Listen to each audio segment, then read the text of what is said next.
So Dr. Blaskovich, let's talk about what happens inside the brain when an MTBI or a concussion is suffered. So let's say that I've just suffered a mild traumatic blow to my head. Can you explain what happened inside my head during the impact and what is happening right after the impact? Yeah. During the impact, if we were to just isolate what's happening inside your head, your brain does decelerate as the impact happens. So basically your body and your head are a moving object, or are moving objects, and when whatever it is that the force is that stops you, whether it's your head hitting the ground or your head hitting another player in whatever sport, that decelerates your momentum, and so the brain inside your skull continues to have a momentum, and so what stops it is actually the inside of your skull. What also happens in addition to that, if I were to delve out a little further, other than just the simplicity of what's happening to your brain, is that your neck also has a momentum and an acceleration that needs to be slowed down. And so as your brain stops, or as your head stops and the brain continues and is stopped then by the inside of your skull, the segments underneath your skull, if this is your skull, they continue to shear forward. So this segment shears and then it stops based on the ligaments that suspend it to your skull becoming tight, and that's what decelerates the motion in addition to some muscular contraction, but the muscles are nowhere near fast enough to decelerate that kind of a traumatic blow as the ligaments are intended to. So the muscles usually contract too late to be able to protect that motion from happening. So you have the skull stopping, and then you have the first bone shearing. As it stops, the second bone shears. This all happens under microseconds of time, and then in a stair-stepping effect, they all will slow down. And so what happens is the brain decelerates inside your skull, which they call a coup and then a contra coup trauma to the brain. But what also happens is as the skull stops and that first bone shears forward until it stops, and the second bone shears forward until it stops, assuming that the blow came from the front, so you hit something and then your head stops and then everything else keeps going forward. It'll actually also pose a risk of your first bone actually shearing far enough that it actually butts up against the last part of your brainstem, and then the same thing happens as the second bone. It'll butt against the first part of your spinal cord, and that deceleration and potential contact of that bony material to the brainstem or spinal cord will also cause a nervous injury. That's not the brain, and the brainstem, and then another little part of the brain at the back at the bottom, the cerebellum. Those two things control coordination.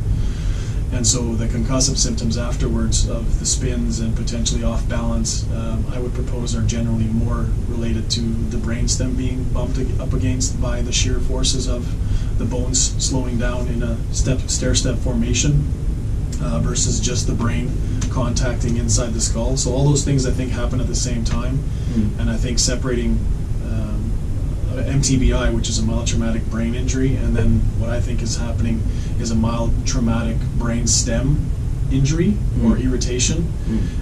Those two things I think happen at the same time, and what ultimately results when you have the mild traumatic brainstem injury or irritation, assuming that the trauma is significant enough, you will likely end up injuring ligaments that should hold tightly the skull to the first bone and the first bone to the second bone.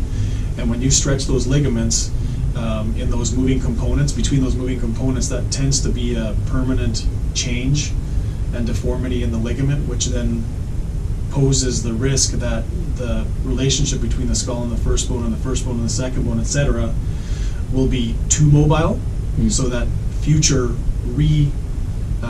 traumas, so when you get a possible blow to the head again, or a force where your head decelerates, your spine decelerates in that stair-step fashion, it'll be much more easy for the bone to shift or shear far enough where it actually bumps up against the brainstem again, same thing as in the skull, resulting in a much easier second concussion or second mild traumatic brain injury. And none of these things, as far as the trauma to the brain, the mild trauma to the brain or the mild trauma to the brainstem, they're rarely significant enough that when imaging is done of the brain or the brainstem, there's any kind of a pathologic change that is seen on the imaging, whether it be MRI or CT. only in certain cases will you actually see bruising to the spinal cord usually. But those are very rare instances where that's picked up on. So the majority of cases actually have less than that visible evidence. But the fact of the matter is that those shear forces do occur, and it does pose the risk for ligaments to be damaged, and they would be permanently damaged when that happens. So the healing of nervous tissue is known to be much slower than most other tissues, and so there's a refractory period while the nerve cells in the brain and the nerve endings and nerve cells and cables within the spinal cord and brainstem have necessary to be able to repair, if you will, or to return back to a normal equilibrium where everything's balanced and the flow is going the way it should, and information up, information down is being exchanged in a proper fashion with a proper speed without any hindrances, and then the person quote unquote recovers. And then if they have injured ligaments in the initial trauma, their likelihood of re-injuring themselves potentially with a much lesser trauma is much greater. So you're saying essentially the risk with re-injury when it comes to an MTBI is more associated with the damage to the neck and the ligaments than it is damage to the brain or re-injury in the brain. Correct. Is that what you're saying? That's my belief on the matter, and simply partially because I've been living with that type of a scenario myself for 26 years, and over the last 20 years I've been dealing with thousands of patients who have so-called fallen through the cracks, where they have had a perceived head injury, but yet all the diagnostic imaging, all the assessments of their head have returned no results or have been negative for any findings. And ultimately what I've been finding, initially starting with myself and then with thousands of patients since then, is that the missing link has turned out in a lot of those cases to be ligament damage to the upper neck, resulting in hypermobility or too much movement of the segments in the upper neck, which poses a risk for the brainstem, or at least part of the brainstem and the upper part of the spinal cord, to be irritated on occasion. And if the bones, in essence, do shift out of position a millimeter or two more than they're supposed to, that could pose a risk where the shearing of a millimeter or two of one bone on the other, and if it locks in that position due to the muscular splinting of your body trying to keep that stable, it could, for a period of time, actually compress the brainstem for a longer period and restrict the drainage of brain fluid that your brain is making continuously as your heart pumps, that is supposed to drain through your brainstem, down through your spinal cord, and come back up and get reabsorbed. And so there's this circulation, this separate circulatory system that the brain has and the spinal cord has, or the spinal canal has, that is separate of our blood system, but they work in unison. They beat at the same rate at the same time. And so when you have a restriction of fluid being made in your brain, draining down through your opening in your skull, down through the brainstem and spinal cord, it tends to back up inside the brain. And when it backs up inside the brain, it has to go somewhere, so it expands out to a maximum and it starts to seep out of the actual brain tissue. And this can be seen, but it's not looked for. And when it seeps out, it actually accumulates on the outside of the brain, just out near the skull, and it gently compresses the brain down. And sometimes what happens when it does that, it actually even pushes the cerebellum, which is the balance organ, down into the opening in our skull partially. And then that further compresses and restricts drainage of fluid through the brainstem, because only the brainstem is supposed to be in that opening. When the cerebellum drops down and occupies some of that space as well, it's a fixed opening. It's like having two linebackers trying to get through a 36-inch wide door, but they're both 36 inches wide. Something's got to give. They can't both fit through there at the same time, so they're soft, but the door frame is a fixed size. And just like in the bottom of the skull, that foramen magnum, or that opening, is a fixed size, and you can't have two pieces of soft tissue that are extremely important for bodily function and neurology trying to squeeze through that opening. So they will compress each other, and when that happens, whatever they're responsible for gets skewed. And so that then presents as these, in a lot of these symptom patterns, as what's construed as concussive or post-concussive symptoms that potentially don't have anything really to do with the brain, but have to do with bottlenecking at the level of the brainstem, where the skull opening, the foramen magnum, is precipitating back up in and actually squishing the brain from the inside. Okay, very. And that's why a lot of these people generally feel better when they're lying down, because the blood pressure drops down. So the blood pressure dictates how much fluid gets across the blood-brain barrier, how much fluid the brain makes, which circulates in the CSF, which is the cerebrospinal circulation. So when they go horizontal and lie down, the blood pressure decreases, plus sometimes that shear position could equilibrate itself a little bit. So say if it's gone 2 millimeters and it repositions by 1 millimeter, you've just gained 1 millimeter extra of potential room where the drainage could happen better.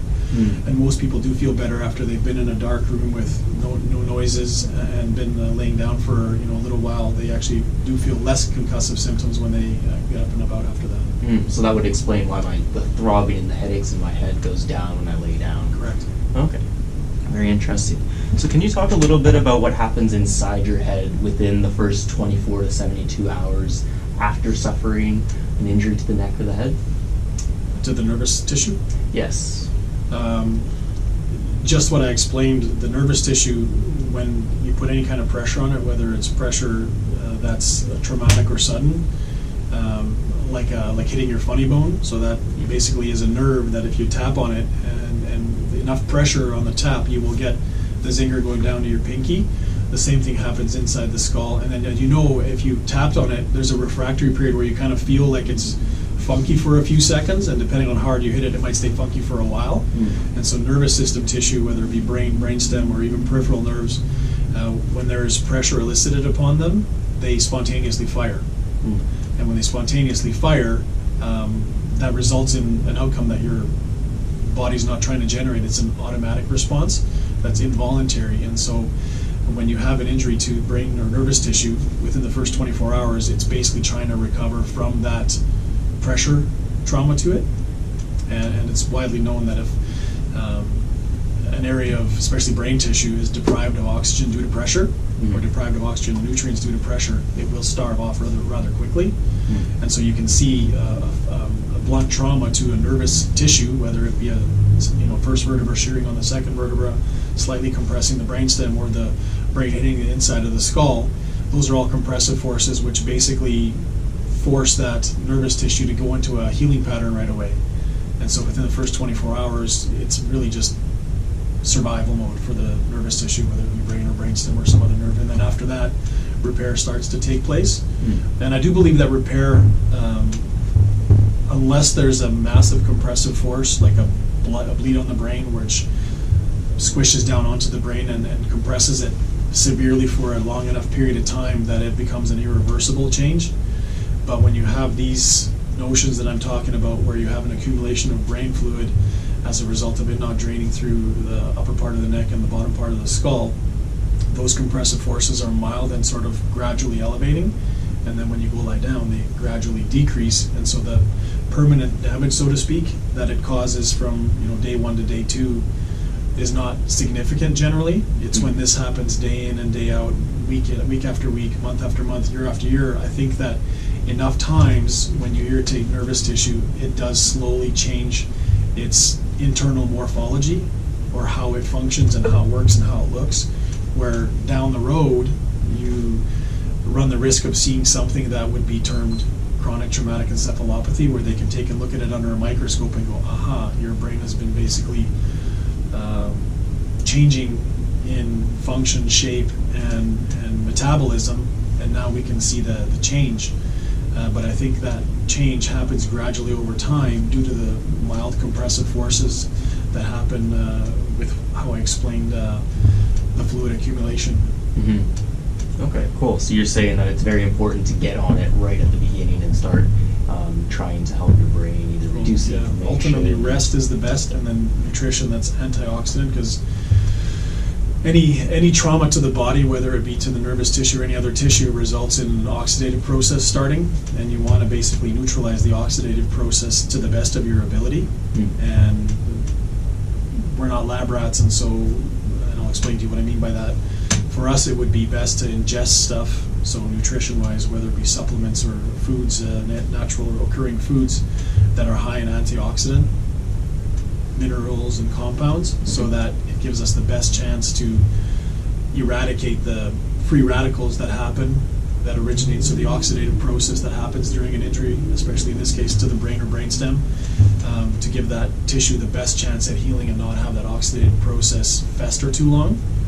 So when I say lab rats, they did a research study in California where they basically took two groups of rats and they basically simulated a concussion. So they basically took them, and there's this tapping device that they basically smushed their skull with.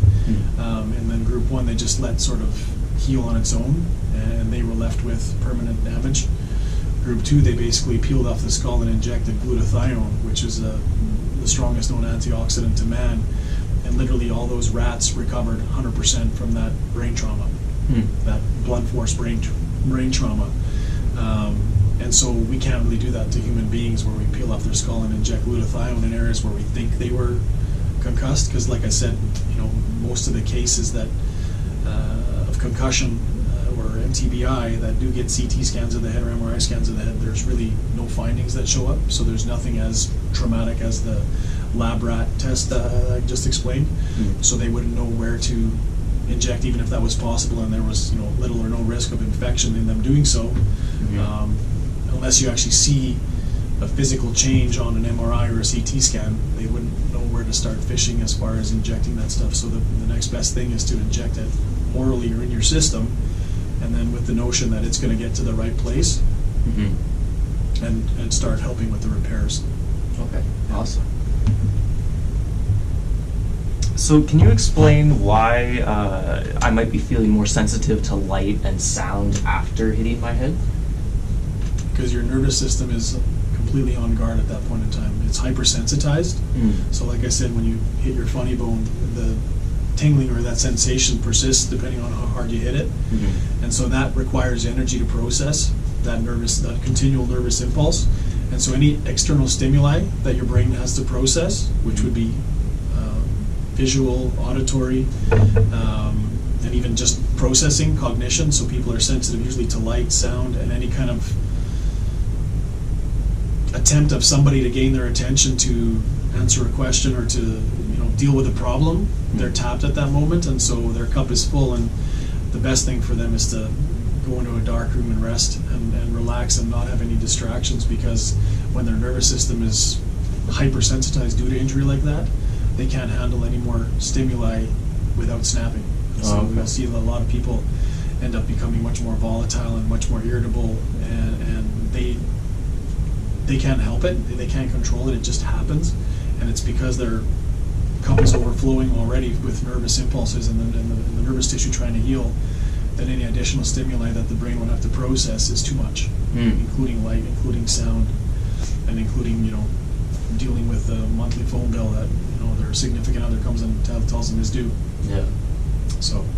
Wow, awesome. Yeah, I've totally experienced all those in my own life as well. Why do some people find it harder to concentrate, memorize, or learn after a brain injury? I think it boils down to the exact same thing. The nervous system is overstimulated, and its ability to multitask and juggle things that it normally could easily do when it wasn't, when it's not firing on all cylinders and overstimulated, trying to either heal or trying to not be irritated. So healing is one notion, and then like I said, if you do have a hypermobility after the injury, the likelihood that at any given moment things could kind of skew out of place a little bit and put mild pressure on the brainstem, that's a continuous ongoing thing, which again, that pressure sends stimuli everywhere. People could get heart palpitations, they could get hot flashes, they could get ringing in their ears, visual change, blurry vision, weird taste on their tongue, they could get sinuses that are dripping, headaches, neck pain. So when you have all that stuff, it's hard to then, be able to use your brain to think about the 10 things you have to do. And so the multitasking capacity decreases because there's only so much processing capacity. And when something is constantly firing a signal to your brain, whether it be pain, headache, pressure in my head, blurry vision, weird sound in my ears, sinuses plugged up, your brain is constantly thinking about that, and that it doesn't like that. And then you got to try to live a normal life where you're trying to remember who you need to call, who you need to email, what thing you need to look up for whoever else, and you're not able to do that. And so what I found for myself that has been a godsend has been either sticky notes or a simple little notepad from the dollar store with a small pen that I can maybe carry in the pocket of my shirt or my pants, that when I am doing something where I think of have an epiphany or whatever, or just remember that I got an email my brother about something to ask him a question, because within 30 seconds, if I haven't written it down, I will have forgotten. And then that'll pester me because I'm thinking, what was it that I forgot that was so important that I've come to the notion that if I have sticky notes everywhere, sticky notepads everywhere, that I'll go and take 2 seconds and write down whatever it was that I just remembered to do, so then it's off my brain, that I can concentrate on other things. And so the multitasking becomes a lot easier when I basically pass off a thought onto paper, whether it be, like I said, a little notepad, the size of a cell phone.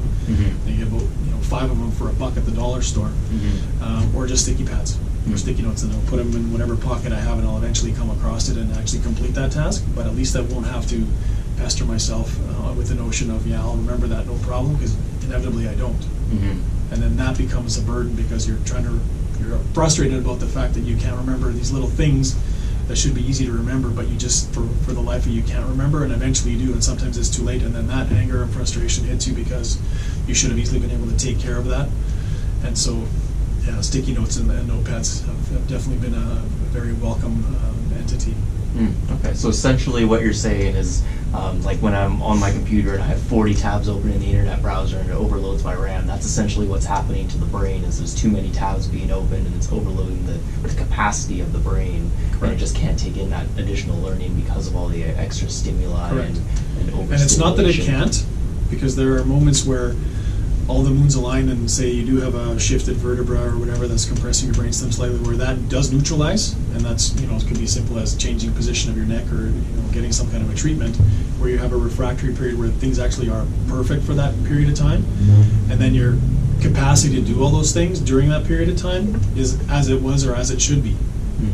But the fact of the matter is, if you do have sustained a permanent injury to the ligaments in your upper neck, and you do have vertebrae, or the junction there does skew out of its natural course, providing minor compression onto the brainstem, that capacity will be lost again. And so it took me years of cycling to figure out that, the period of time when I feel good, because I have a serious injury to my ligaments in my upper neck that predisposes me to having these, I do have these recurrent bouts of symptoms, but I know how to abate that now. But still, I've learned that if I put as much of what's in here on paper, all the little things, the big things are much easier to handle, but the little things that happen during a day where you have to remember that, you have to remember to call that person, do all that stuff,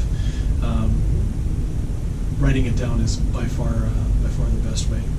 Awesome, love it. Yeah, that's something that I use all the time too, is writing notes everywhere, because like a goldfish, it's just gone. So what is the process your body goes through in order to begin healing your head after a head injury? Like, you've already touched on it somewhat, but can you kind of lay out sort of like after a week or two after the injury, what is kind of going on within the body to repair? Well, there's lots of metabolism happening in the entire body, including the brain, where whatever we would propose has been injured or damaged on a microscopic level, the body sends cells in to clean that up and allow us for new to regenerate. And then after that's all done, it's crucial to basically use that stuff. So basically, when neurons continue to fire to do a task, they get better at doing that. And if they're not good enough at doing that, they'll recruit other neurons to help them.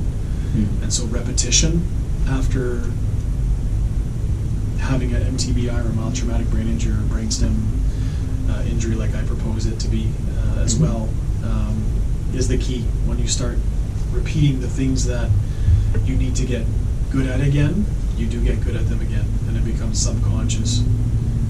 And so it's not everything that needs to be done that way, but the things that you find that are lacking afterwards or are much more difficult, you're just person has to realize that they're gonna have to work harder to regain that back to where they want it to be than had they not had the MTBI or mild traumatic brainstem injury. Okay, cool. And then can you talk a little bit about things that you should avoid, that you must avoid after a concussion or after an MTBI or a brainstem injury? It depends on the severity, but assuming it's an MTBI, which would predicate that it's mild. Are you talking about after the first week or 2 weeks, or in general period after that? Generally within like the first 3 weeks after suffering it. Well, I think just a simple concussion protocol, initially avoiding everything, and then slowly introducing cognitive stimuli and then physical stimuli, and then combining those things, and then getting back to as much of normal as possible. And then I think if the MTBI occurred during some kind of a contact sporting process, evaluation, in my opinion, and this was unfortunately missed in my case 26 years ago, evaluation of the neck needs to take precedence, and not just leave it at evaluation of the head and saying congratulations, we didn't find a brain bleed and you're going to be okay. Because I find far too often, and I don't know what that percentage is, but it's quite high in my opinion, that the shear forces that I explained to you when you have head trauma, the shear forces that go through the neck result in a neck trauma as well in a lot of these cases. And I think, as a parent myself now, and looking back at any parents that have, children in contact sports, and even any professionals that are in contact sports, I think that they need to do justice to assessing everything that could be involved when they've experienced this event, and not just the head and the brain. And I think they need to do justice in the sense of having the neck thoroughly assessed, functionally assessed, to determine if there have been any ligaments damaged and to what extent that they've been damaged, so that precautionary measures can be taken for follow-up and future involvement in contact sports, so that you can avoid, at least if you can make an educated decision, do I go back into contact sports and run the risk of having a much easier and less traumatic concussion set me back again, or is the risk not there, or is the risk less than I think it is? So I think assessment of the upper neck, especially, but the entire neck, is crucial and mandatory. It should be mandatory in my opinion.